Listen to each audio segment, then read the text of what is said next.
Well, I think after all, the good that he tried to do, after he left CNN, he wanted to run for president and said that he really didn't mean, essentially said, he really didn't mean what he said about the illegal aliens in the country, and he lost his credibility in totality.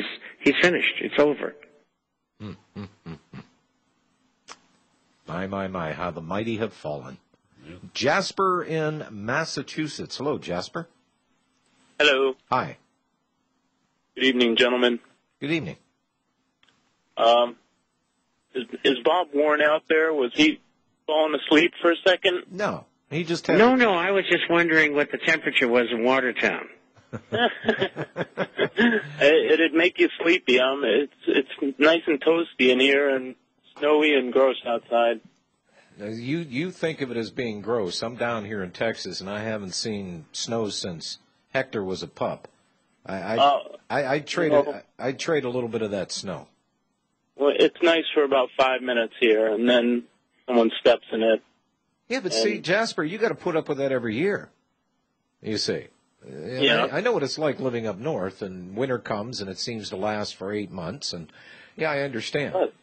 But down... It does. There's no fall and there's no spring in Boston. Really? Now that I didn't know.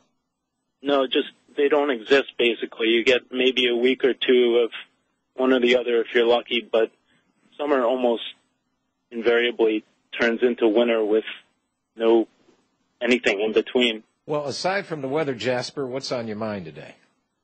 Well, that was a great clip you played, and I just wanted to drop a brief comment, a thought on that first, which is that I think it's interesting that that these vindictive politicians and venomous leader types seem to consistently judge us for the worse and expect things out of us that I'm surprised at, that they think we would be that way or react this way or that. I feel like they're misjudging the public more and more, and I guess that's a sign of general disconnect. But do you notice that as well? Well, I do, and I think it's money. You know, how much can you pay me? You look at the holdouts for the medical reform legislation. They're talking $300 million there, $30 million here, $50 million there. I mean, yeah, it's but I think it's a real insanity. mistake. They're making mistakes based on these judgments. I don't think that. I think they're trying to they're trying to take actions that depend upon us being as evil as they imagine us to be, which is, you know, as evil as them, basically. And it turns out that people are getting over stuff like you know, racial divides, and getting over stuff like not knowing where to get any kind of real news. You know, and we're getting over this stuff, and you know, I think America is almost getting a little sense of identity back. And it's really changing the fishing, so to speak, for these people who depend on nastiness for a lot of their plans to work, and stuff's just falling through for them left and right because that nastiness doesn't bug. Anyway. Yeah. Well, let me tell you. By and large, his statements reflect, obviously, the viewpoints that are echoed on a daily basis by so-called mainstream conservative talk show hosts. I think such as Rush Limbaugh, Sean Hannity, Michael Medved, and Glenn Beck. I mean, these are the people that are portraying the conservatives as nut jobs.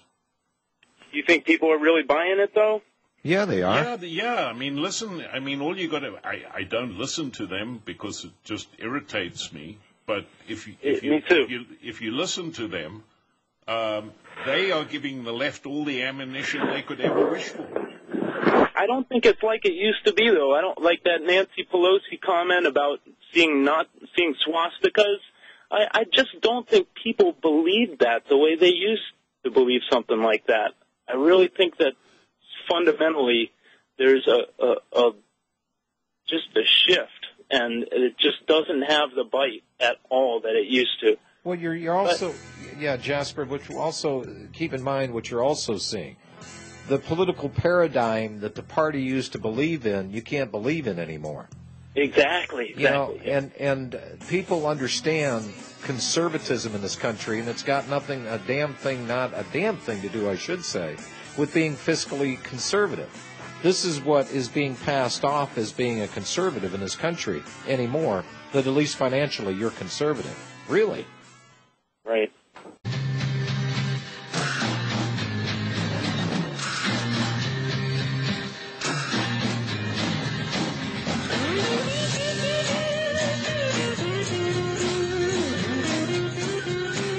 All right, we're back. Larry in Florida, you're up next. Hello, Larry.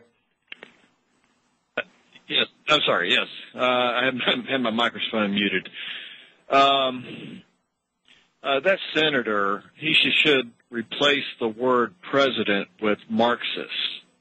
Our young Marxists, that we're trying to derail our Marxist president or Marxist Obama. It's just disgusting to hear stuff like that. Well, and it is, and you're exactly right. It doesn't have anything to do with their skin color. They're trying to still play the race card on this deal. And I think the majority of people in this country would give their eye teeth for something other than a Bill Clinton or a George Bush. You know, if there is any failings, it's Barry Sartoro, and you're exactly right. It's his Marxist philosophy. What they're feeling now, Larry, is the backlash against Marxism and its entrails. And they're not liking it. You're seeing a major shift, a political shift in this country, and they're having their head handed to them, and they don't like it. So they're lashing out and name-calling. You know, you're a white supremacist militia, Aryan Nation skinhead with a Nazi tattoo in the middle of your forehead. Yeah. I don't think anybody's buying that anymore. But at this point... one of the reasons I called, I wanted to go back to the one caller who had the annuity. Yeah.